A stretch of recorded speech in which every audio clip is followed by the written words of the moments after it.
Hello everyone, welcome to today's session. I am Kajol and in this video we are going to discuss effects and essentials of misrepresentation. इसके previous video में हम misrepresentation के cases discuss कर चुके हैं और हम misrepresentation की डेफिनेशन भी डिस्कस कर चुके हैं और अब हम इसके रिमेनिंग पॉइंट्स डिस्कस करेंगे. So let's get started. तो पहले हम डिस्कस करते हैं असेंशियल्स ऑफ मिसरिप्रेजेंटेशन. तो ऐसे 4 एसेंशियल एलिमेंट्स हैं मिसरिप्रेजेंटेशन के, जो एलिमेंट्स मिसरिप्रेजेंट प्रूव करने के लिए असेंशियल होंगे कि कोई भी कॉन्ट्रैक्ट जो है, अगर कोई अग्रीड पार्टी ऐसा बोलती है कि उसके साथ मिसरिप्रेजेंट करके कोई भी कॉन्ट्रैक्ट में एंटर करवाया गया है, तो इस केस में यहाँ पे ये 4 एलिमेंट्स जो है वो प्रेजेंट होने चाहिए, तभी हम उसको बोलेंगे कि वो मिसरिप्रेजेंटेशन पे बेस्ड एक कॉन्ट्रैक्ट फॉर्म हुआ है. तो डिस्कस करते हैं. तो यहाँ पे फर्स्ट एसेंशियल है representation made innocently with an honest belief as to its truth and without any desire to deceive the other party. अब यहाँ पे वो जो भी रिप्रेजेंटेशन है जिसको हम मिस रिप्रेजेंटेशन बोल रहे हैं, तो वो जो रिप्रेजेंटेशन है वो इनोसेंटली मेक होनी चाहिए. मतलब जो भी पार्टी मिस रिप्रेजेंटेशन कर रही है किसी भी मटेरियल फैक्ट का जो एक कॉन्ट्रैक्ट की फॉर्मेशन के लिए इम्पॉर्टेंट है, तो इस केस में उस पार्टी को ऐसा पता नहीं होना चाहिए कि वो कुछ मिस रिप्रेजेंटेशन कर रहा है दूसरी पार्टी को. वो इनोसेंटली ऐसी स्टेटमेंट जो है वो मेक कर रहा होना चाहिए. अगर यहाँ पे इंटेंशन हुआ, मतलब अगर उसने ये सब कुछ इंटेंशनली किया होगा, तो फिर उसे हम मिस रिप्रेजेंटेशन नहीं मानेंगे, उसको हम फ्रॉड मानेंगे. तो गलत यहाँ पर तब भी होगा, लेकिन हम मिस रिप्रेजेंटेशन को कैसे डिफाइन करेंगे कि जब जो पार्टी है जो मिस रिप्रेजेंट कर रही है किसी भी मटेरियल फैक्ट का, उसको ये पता नहीं है कि वो जो है कुछ गलत या फिर कुछ फैक्ट्स जो है डिस्क्लोज नहीं कर रही है या फिर कुछ मिस रिप्रेजेंट कर रही है दूसरी कॉन्ट्रैक्टिंग पार्टी को. तो यहाँ पे अब वो जो पार्टी है उसने ऐसा बिलीव कर लिया है कि वही वो जो फैक्ट जो वो बता रहा है वही फैक्ट ट्रू है, क्योंकि वो यहाँ पर इनोसेंट है, उसको भी नहीं पता कि वो जो स्टेटमेंट है वो अनट्रू है. तो अब यहाँ पे without any desire to deceive the other party, तो अब यहाँ पे उसकी इंटेंशन जो है वो ऐसी नहीं होनी चाहिए कि वो दूसरी पार्टी का नुकसान करना चाहता है और अपना फ़ायदा करना चाहता है, तभी हम उसको बोलेंगे कि उसने वो स्टेटमेंट जो है वो इनोसेंटली मेक करी है. अगर उसने इंटेंशनली वो स्टेटमेंट मेक करी होगी तो उसमें अनडाउटेडली उसने वो स्टेटमेंट दूसरी पार्टी को डिसीव करने के लिए बनाई होगी. तो अगर उसने ऐसा दूसरी पार्टी के नुकसान करने के लिए नहीं किया है और उससे अनजाने में ऐसी गलती हुई है, तभी हम उसे बोलेंगे कि वो जो रिप्रेजेंटेशन है वो इनोसेंटली मेक हुई है और इसमें उस पार्टी की कोई भी ऐसी डिज़ायर नहीं थी कि दूसरी पार्टी का कुछ नुकसान हो जाए, उसकी कोई ऐसी इंटेंशन नहीं थी. तो तभी हम इसको बोलेंगे कि वो मिस रिप्रेजेंटेशन का केस है. तो अब इसका सेकेंड असेंशियल देख लेते हैं, जो है representation must relate to its facts material to the contract and not to mere opinion और हियरसे. तो अब यहाँ पे क्या है कि वो जो रिप्रेजेंटेशन है वो रिप्रेजेंटेशन कॉन्ट्रैक्ट को, जिस भी चीज़ के ऊपर कॉन्ट्रैक्ट हो रहा है उसी कॉन्ट्रैक्ट के ऊपर वो रिप्रेजेंटेशन होनी चाहिए. वो सिर्फ कोई ओपिनियन नहीं होना चाहिए किसी भी चीज़ को लेकर, या फिर कोई कही सुनी बात हियर से नहीं होना चाहिए. तो अगर कोई भी ऐसी स्टेटमेंट जो उस कॉन्ट्रैक्ट से रिलेटेड है ही नहीं और आप उसी को ओपिनियन कह रहे हैं और उसी के बेसिस पे कोई कॉन्ट्रैक्ट कर रहे हैं, तो इसको फिर हम इससे रिलेट नहीं करेंगे. रिप्रेजेंटेशन के केस में ऐसा होना चाहिए कि वो जो रिप्रेजेंटेशन है वो फैक्ट्स जो हैं वो कॉन्ट्रैक्ट के लिए इम्पॉर्टेंट है. जिस भी चीज़ के ऊपर वो कॉन्ट्रैक्ट हो रहा है उस कॉन्ट्रैक्ट के लिए वो जो फैक्ट हैं वो इम्पॉर्टेंट थे और उन्हीं को मैनिपुलेट किया हुआ है.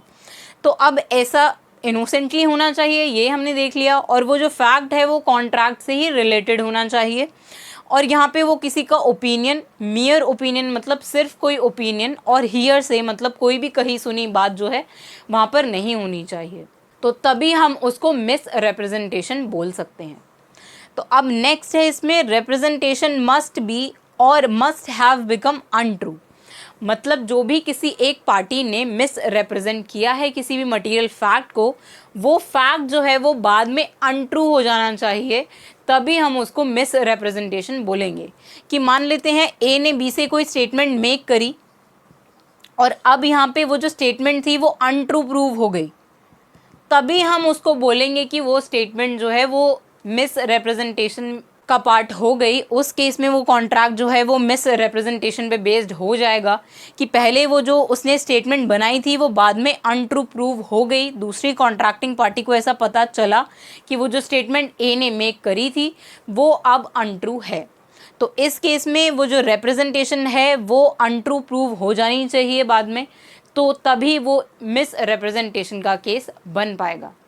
तो अब इसका लास्ट एसेंशियल है, representation must have been instrumental in inducing the other party to enter into the contract।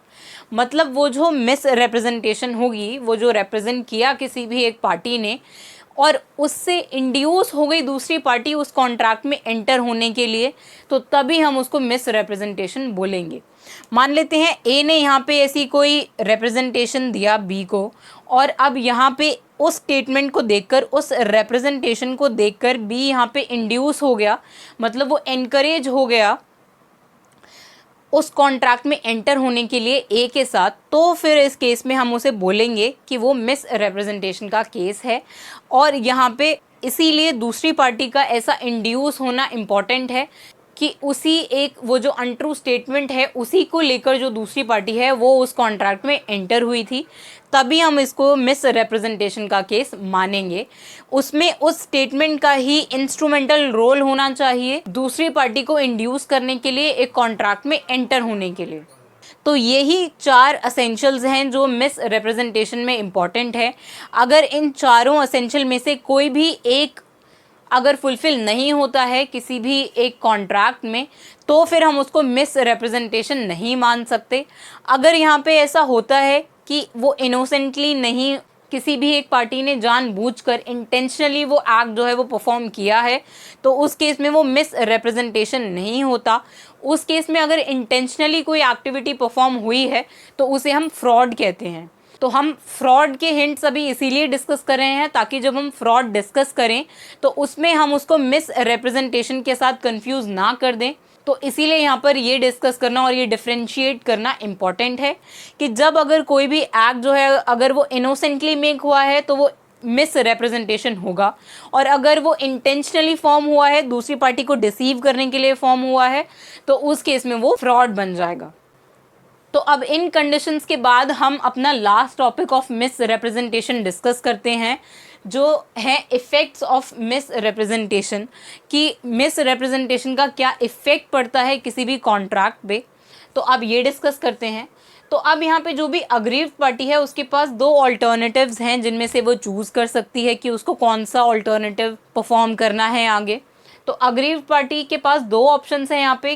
पहला, he can rescind the contract treating the contract as voidable, कि मतलब वो उस कॉन्ट्रैक्ट को परफॉर्म करने से मना कर सकती है, क्योंकि मिस रिप्रेजेंटेशन के केस में वो जो कॉन्ट्रैक्ट है वो वॉइडेबल कॉन्ट्रैक्ट बन जाता है, और इस केस में जो अग्रीव्ड पार्टी है उसके पास उस कॉन्ट्रैक्ट को परफॉर्म ना करने का भी ऑप्शन होता है। इसीलिए यहाँ पर जो भी अग्रीव्ड पार्टी है he has a right to rescind to the contract and treat the contract as voidable. और उसके पास सेकेंड ऑल्टरनेटिव क्या है, he may affirm the contract and insist that, मतलब वो उस कॉन्ट्रैक्ट को परफॉर्म करने के लिए राज़ी भी हो सकती है कि वो उस कॉन्ट्रैक्ट को परफॉर्म करना चाहती है, और इसको परफॉर्म करने के साथ वो क्या कर सकती है, and insist that he shall put in a position in which he would have been if representation made had been true.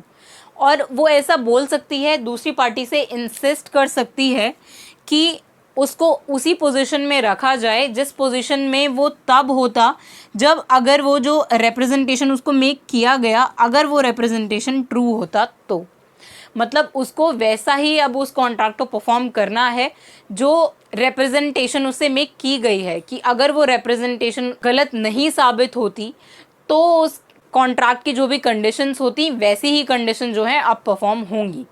तो अब इसका एग्जाम्पल मान लेते हैं, जैसे हमने प्रीवियस एग्जाम्पल में डिस्कस किया था ए और बी के एग्जाम्पल में, कि ए जो है वो बी को 50 क्विंटल्स ऑफ वीट जो है वो देना चाहता है, सेल करना चाहता है, और यहाँ पे ए जो है वो ये कंडीशन बताता है उसको कि उन वीट को कल्टिवेट करने में सल्फर का यूज़ नहीं हुआ है। और यहाँ पर क्या होता है कि एक्चुअली ए ने 200 एकर्स में से 5 एकर्स ऑफ लैंड पे सल्फर यूज़ किया था। तो अब बी के पास ये राइट है कि वो अभी भी उससे 50 क्विंटल्स ऑफ वीट लेना चाहता है, जैसा कि कॉन्ट्रैक्ट में डिसाइड हुआ था और ए ने ऐसा बोला था कि वहाँ पे जो है सल्फ़र यूज़ नहीं हुआ है। और अब बी को ये पता चल गया है कि वहाँ पे जो 200 एकर्स ऑफ लैंड थी उसमें से 5 एकर्स ऑफ लैंड पे सल्फ़र यूज़ हुआ है उस वीट की कल्टीवेशन के लिए। तो इस केस में बी अब यहाँ पे राज़ी हो सकता है कि वो उससे 50 क्विंटल्स ऑफ वीट जो है वो अभी भी लेना चाहता है, लेकिन इसमें बी ऐसा बोलता है लेकिन उसमें वही कंडीशंस होनी चाहिए कि उसमें नो सल्फ़र यूज्ड हो। वो ऐसा इंसिस्ट करेगा ए को और उसको ये बोलेगा कि वो अभी भी उसी पोजीशन में होना चाहिए जो कॉन्ट्रैक्ट में डिसाइड हुआ था, जैसा एक्चुअली ए ने स्टेटमेंट में किया था।